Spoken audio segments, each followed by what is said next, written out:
Hey everyone, Sky here to discuss The Martian, starring Matt Damon, Jessica Chastain, Kristen Wiig, Kate Mara, Sebastian Stan, Michael Pena, Sean Bean, Jeff Daniels, and Chiwetel Ejiofor, directed by Ridley Scott.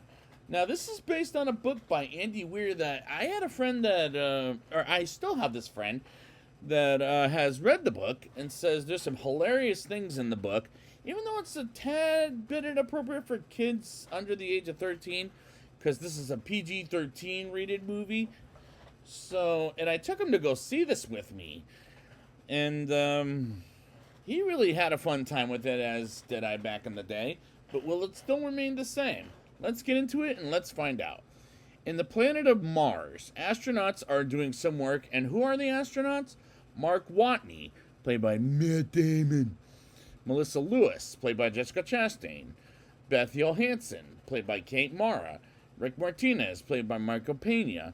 Chris Beck, played by Sebastian Stan. And Alex Vogel, played by Axel Henny, as they all get a warning about an upcoming storm in Mars as we get to wait it out while Melissa wants to evacuate from Mars immediately, and they go out of the ship to take off, and Mark gets hit hard by a dish in the storm and is left behind, and the casting in this is completely genius. This is the while this is the cinema while this and the cinematography in any Ridley Scott movie, in my opinion, is probably one of the best, which I have yet to get to Gladiator before the sequel comes out. We get news reports from Teddy Sanders, played by Jeff Daniels, saying Mark is dead, while the other astronauts made it out alive until Mars, while on Mars, and Mark wakes up with a critical level of oxygen as he gets stabbed in the stomach from the dish and walks back to the astronauts' workplace. What is it called? Space station. Now I'm going to call it a space station. And gets his uniform off, as well as a piece of dish out of his stomach, as well as small pieces of it, and heals himself in the most painful way possible and staples it back up. And the score reminded me of a score from David Fincher's Gone Girl, as Mark says one of the two times the F word. And the friend I saw this movie with asked, how did this get away with the PG-13 rating, despite you can say the word twice at a maximum in a PG-13 rated movie? Now, to be fair, he asked it the second time. As Mark sends a message back home saying he's alive, and surprise, as he may live on Mars for a few years in this movie. And the acting by Matt Damon in this was believable, as he looks at some photographs and tells himself he's not going to die in Mars. And we get an extended scene where Mark is waking up and looking around for a way to survive and starts eating a limited amount of food as possible. And after that, takes a dump. And I know this is a PG-13 rated movie, but I'll make sense of why I say it later in a second in the show. And the score works for me in this movie. As for the extended cut, it's honestly not necessary. Mark picks up a bunch of other astronauts as well as his own dump and makes a farm where he'll grow potatoes from his dump. And yes, I said it. Potatoes coming from his dump on the ground from Mars, where nothing grows from. And this movie is written very smart, as this was a book by Andy Weir, like I brought up before, whom the friend I took to see this with me back in the theaters back in 2015 has read the book and said he loved it. And I have yet to read it myself, but the story was smart, funny, and it's very entertaining from start to finish. And this is a 2.5-hour movie as Mark tries to figure out a way to grow potatoes from human dump. While back on Earth, Teddy leads a funeral for Mark, and for a 2.5-hour movie, it's very engaging to me. In Houston, Texas, Teddy gets back to work as he's visited by Vincent Kapoor, played by Chiwetel Ejiofor, while we move on to NASA Control Center with Mindy Park, played by Mackenzie Davis, learning Mark is still alive based on his movements, as there was supposed to be no movement.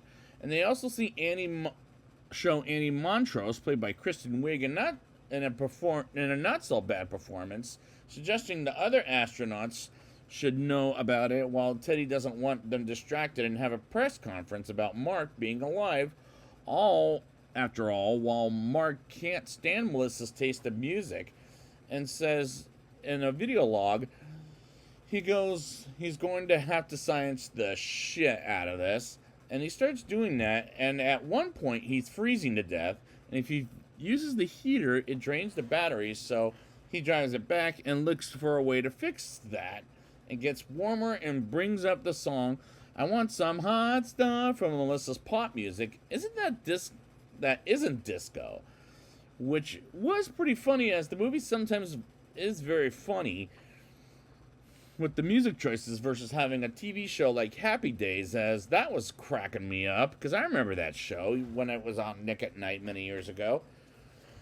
Teddy has a meeting with Andy, Vincent, Mindy, and Bruce Nig, I don't know if I'm saying that right, please forgive me, played by Benedict Wong, as well as Mitch Henderson, played by Sean Bean, who believes the crew should know Mark is still alive while he works on his garden full of potatoes. While Vincent gets on an airplane to Pasadena, California, because he sees where Mark is going as he digs up a satellite dish and brings it back home in Mars, or the space station. Let's rephrase that. And sets up communication from home back to on Earth. And Vincent gets to Pasadena to visit Bruce while working on a way to communicate with NASA.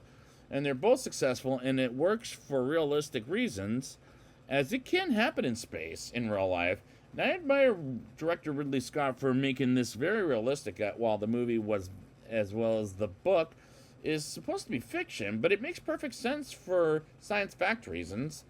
One little nitpick I'll give the movie is when Mark eats, don't talk at the same time, as when he eats his food, he's talking and he's going like that, see? As anyone can barely understand it, so everyone, don't talk with your mouth full, please, because as it's sick. But let's move on to Mark talking with NASA, as they're working on how to get Mark out of there. And Vincent tries to tell Mark the crew doesn't know he's alive, and is pissed about it to the point he cusses his booty off, as it was excellently acted by the actors, as that scene was amusing, while Teddy is on the phone with the President of the United States, and Mitch telling the crew he was with as they get the message from Mitch that Mark has been alive for 2 months, and they want to figure out a way to rescue him. And their reactions were hilarious, as I was cracking up at this point. Mark continues to survive and gets a picture taken at nighttime, as nighttime comes, and there's a hole in the entrance as it blows up the entrance, as well as some of the potatoes, and tapes up his helmet for oxygen purposes and saves himself from running out of oxygen. And he checks up on his garden, and trust me when I say this, being an astronaut can be a very hard but dangerous life. As Mark gets in the vehicle and communicates with NASA about what happened in the station, as well as half of the potatoes after being pissed at himself after the situation, which is also very realistic. The crew can now talk to Mark and are very happy to hear from him, as he picks up the crops, figuring out a way to not let the crops explode again and keep the pressure on in the space station, and tests the protection with a little fire and super glues it and counts how many potatoes in each box.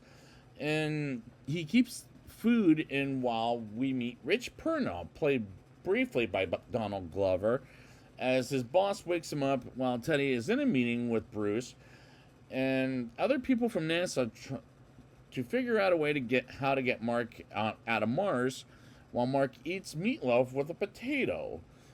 And Rich finds a way to save Mark's life, and a rocket takes off with success until it blows up. And the editing was very well done in this movie, as I didn't feel the 2.5 hour runtime on this movie.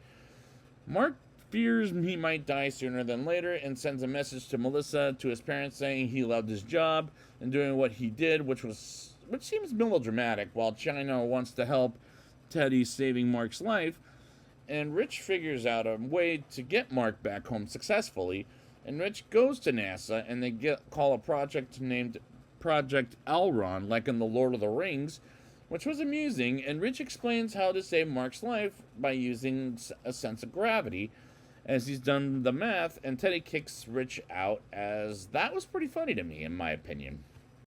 Mark listens to more Melissa's music while working on the same science on Mars, while making some hilarious comments to his crewmates, which was cracking me up, as Alex goes to Beth in the gym to ask what Earth is doing to save Mark's life, and they make a choice against NASA's word to save Mark's life.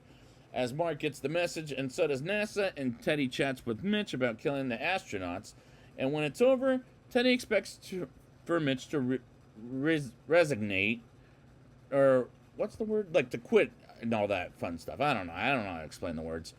From ever working at NASA ever again, or resignate. That's the word I was looking for. They're led to believe it works, as the effects are great to look at. NASA builds a rocket to save Mark's life, and Mitch talks with the Chinese NASA with an interpreter, and the rocket takes off and successfully doesn't blow up as it goes to space and reaches the crew as they go back to Mars, which is actually shot in Jordan, if you can believe it. But the desert, to make it look like Mars, is in Jordan, which looks gorgeous, by the way. The cinematography in this movie, I swear, is gorgeous. And 7 months later, Mark lets his hair grow long and has a beard, and records his last video log and calls himself a space pirate, and drives away from the space station and drives around Mars, which is tremendous to look at throughout the movie. As Mark waits around for a signal to come up, which it does, while Bruce shows Vincent and Mitch a rocket Mark will be rescued by, and Mark isn't happy about it, and he blows a balloon to clean himself up, and continues to drive around Mars, and Mark brings up how physicists don't use the word fast, and Waterloo by ABBA plays in the background as he continues to drive on Mars and turns on a rocket to get out of Mars, and takes out some stuff, including the top of the rocket, as the crew practices saving Mark's life, and puts something on that usually doesn't work in space. But how do they get him out? Well, it doesn't matter, as it'll be executed in a few minutes. And Melissa goes over the plan to save Mark's life, and the acting in this is great, as I'm having a great time with the movie at this point. Mark, before the takeoff, shaves off his beard and cuts off some of his hair and puts on his spacesuit, and he takes off while the entire world watches Mark getting saved by his crew at NASA, as the headquarters at NASA watches as well, and the cover blows away from the top, and Mark vaguely passes out, but only by a couple of minutes. But 2 minutes later, he wakes up and learns they're maybe at 42%. He'll get out of there alive, and he gets an idea to poke a hole in his gloves so he can fly like Iron Man, but in space. And Alex is told by Melissa to make a bomb to help out Mark, which seems dangerous for outer space, and I really like how intense the scene is. Mark chooses to be selfish to poke a hole in his glove, while Alex and Beth make the bomb and hands it over to Chris, as Beth says to be careful in space, and gives a kiss to Chris on Chris's helmet, while she says, "Don't tell anybody I did that," and they start working together to save Mark's life, as Melissa tries to grab Mark. And the sound effects are spectacular at the explosion of the bomb, and is stuck on Mark, poking a hole on his glove to fly like Iron Man, and gets to Melissa, and I was on the edge of my seat during this sequence, but luckily they saved his life, as they tell NASA they tell the world as well, and everybody cheering. And we get back on Earth 1 year later, as he becomes a professor at a college and teaches students. And credits roll to during the credits, Martinez becoming the commander. Melissa watches the rocket launches on the TV at home with her husband, as Alex is home with his family. And Chris and Beth have a baby of their own at the hospital. And when we get the rest of the cast credits rolling, Gloria Gaynor's I Will Survive plays it, as it cracked me up in the most ironic way possible. And the climax was a great time at the movies, but how great was the movie? Let's find out in a rating. I'll give this movie a 8.6 out of 10. This is another great Ridley Scott film after Alien, Blade Runner, and Thelma and Louise, and I have yet to get to Gladiator before the sequel comes out, as the cinematography is tremendous throughout. And the acting by these actors are genius, as they're a hell of a lot of fun, and I really like them from start to finish. It's smart, funny, and very, very entertaining for the entire 2.5 hours. And I didn't feel every minute of it. And despite this as well as the book is fiction, it works in factual ways. And there were times this movie cracked me up, like I said, and I was also on the edge of my seat, as it works like a genius, as it works great. I had a lot of fun. I had a fun time viewing this movie from start to finish, and there's no point in watching the extended cut, as it's not necessary, as this is a great movie without the extended cut, and this is a solid recommendation, as this is one of Ridley Scott's best movies in his career, in my opinion, along with the other titles I brought up before. And this is a great movie, as I had a great time with it. So I would like to thank you guys for joining me, and next time I will be back with all the money in the world in a couple of more weeks. And until then, apologies to Jimmy Kimmel, I ran out of time for you.